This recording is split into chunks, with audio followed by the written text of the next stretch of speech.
फस्ताहियत अब एक लामायनी सा लफ्ज़ रह गया है।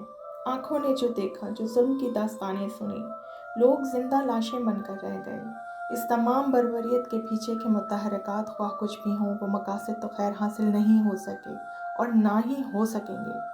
सनम जावेद, आलिया हमज़ा, यास्मीन राशिद, तैयबा राजा, आयशा भुट्टा और इन जैसे अनगिनत सूरज चमकते रहेंगे।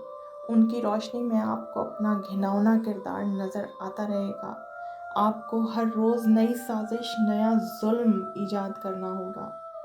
आप अपने लिए काम बढ़ा रहे हैं। 2 साल से ज़ायद का अरसा हो गया।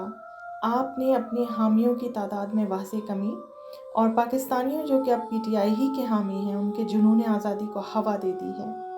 अपनी इज़्ज़त व वक़ार खो कर जी रहे हैं आप।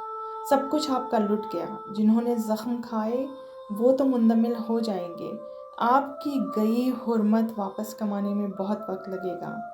अपने पीछे आने वालों के रास्तों में खारदार कांटे बो दिए हैं आपने। आपको तैयारी रखनी होगी, ये लड़ाई लंबी चलेगी। आज़ादी की सहर तर और सुबह तो होने को है।